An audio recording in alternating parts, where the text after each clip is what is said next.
which is currency at the moment. And it says, in particular, the state recognises that by her life within the home, woman gives to the state support without which the common good cannot be achieved.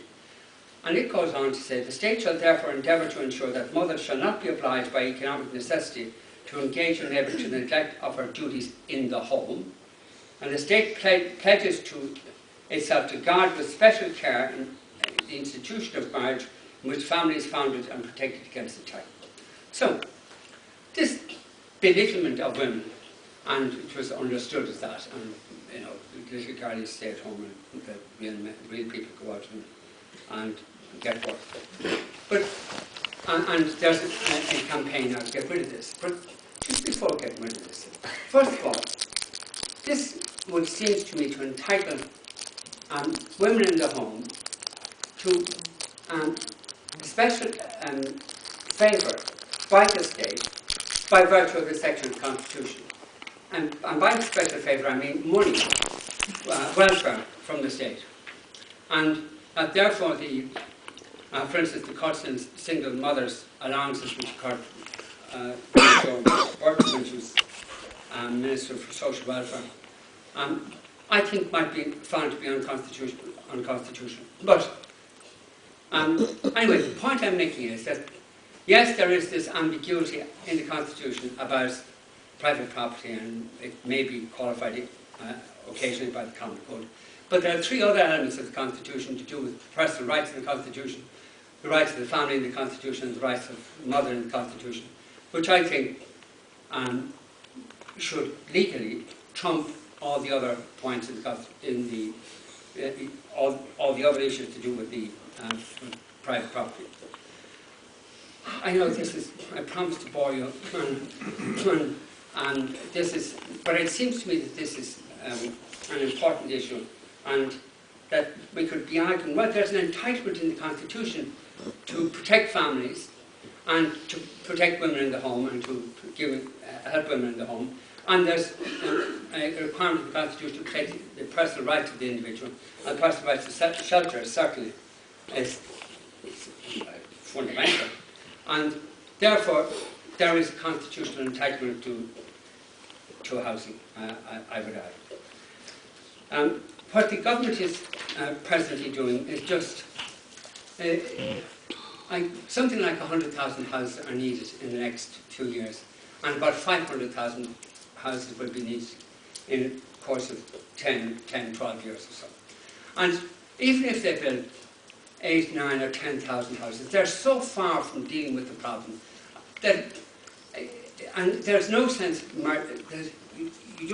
whereas there's a lot of rhetoric that conveys that the government sees this as an emergency, there's no apparent will to follow this through with actions that would rapidly build houses to meet the demand that's there. There's 100,000 houses needed now, and 500,000 houses needed in several years' time, and there's no remote prospect of this being achieved on the basis of the present categories. Several years ago, some of you may remember, there was a foot and mouth scare, and it was the Minister of Agriculture, a fellow called Joe Walsh, and he mobilised, and he did a really good job. He mobilised this society into protecting cows and cattle against the foot and mouth infection. And this was treated as an emergency and as something hugely important. There's nothing comparable to the foot and mouth campaign that was launched, I think it was the year 2000 or so, by Joe Walsh. Nothing remotely comparable to deal with the housing crisis. And what's going on here? Of course, what's going on here is there was money involved in cattle getting foot and mouth disease, and that clearly was enough to create an emergency, whereas the exigencies of people without homes. I've only 1 minute, and therefore I'm going to inflict a poem on you. And the poem is by Pádraig Cullum, who was born in 1881, and he was from Longford, but he came and lived in Dublin, and his he lived in a house in Glasthule on the bridge, on the railway bridge in Glasthule. You'll see there's a little plaque to him on the railway bridge. And he was from Longford, and he was very much in tune with his rural roots. And he wrote this poem about men and women. This one is specifically about a woman who had nowhere to live, nowhere to go, no house. And that was true of many people in rural Ireland when I was growing up in rural Ireland, and true, of course, in the 30s, 40s, and 50s. And the poem is this: "Oh, to have a little house, to own the hearth and stool and all, the heaped up sods against the fire, the pile of turf against the wall. To have a clock with weights and chains and pendulums swinging up and down, a dresser filled with shining delf, speckled and white and blue and brown. I could be busy all the day, clearing and sweeping hearth and floor, and fixing on their shelf again my white and blue and speckled store. I could be quiet there at night beside the fire and by myself, sure of a bed and loath to leave the ticking clock and shining delf. Och, but I'm weary of mist and dark and roads where there's never a house or bush, and tired I am of bog and road and the crying wind and the lonesome hush. And I'm praying to God on high, and I'm praying him night and day for a little house, a house of my own, out of the winds and the rain's way."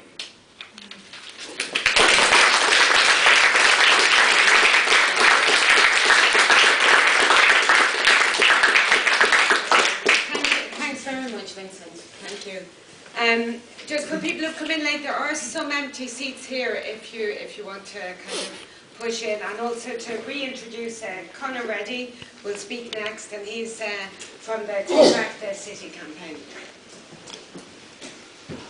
So I think it was interesting there that Vincent mentioned Dennis Dennehy and the Dublin Housing Action Committee. Myself and some of the other activists from the Take Back the City campaign had this conversation last Saturday before a sit-down that shut down the city centre Dublin for an hour, and we read this story, and none of us were aware of the fact, well, some of us are vaguely aware that the Dublin Housing Action Committee existed, but we hadn't been aware of the occupations and the sit-downs in the city centre and the kind of framing of housing as an issue of kind of basic human necessity and its conflict of kind of property rights.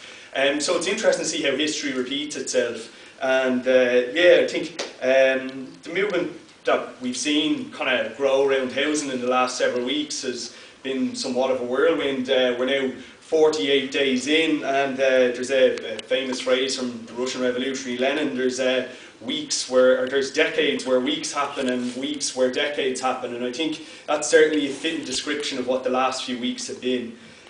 So 48 days ago, Take Back the City started, and in kind of the next 7 minutes or so I want to kind of give an inside scoop into what Take Back the City is, where we came from, who we are, and where we hope to go with our campaign.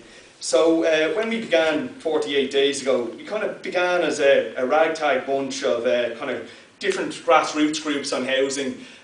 So there were housing activist groups. I personally come from a student group, Take Back Trinity, and that's how I got involved. But there were also migrant groups and groups that came directly out of the repeal referendum, the Choice and Equality Networks, and a migrant group for reproductive justice. So what we've seen at the start was a small grouping of people that kind of realised after the kind of political energy of repeal that the next struggle that we'd launch into would be housing. And people felt, I think the extent of the crisis justified the type of action that we're about to embark on.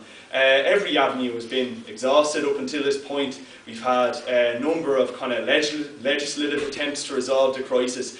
We've had bills from People for Profit, from Richard and Breed and our other TDs to try end evictions and build public housing, but to no avail. So really I think we were at the end of our tether and thought that something had to be done.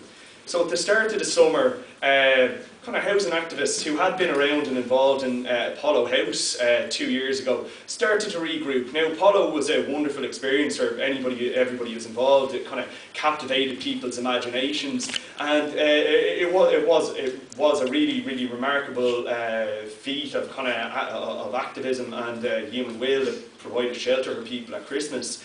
But ultimately, a lot of people came out of Apollo burnt, and there were lessons that kind of people took time to digest from that. And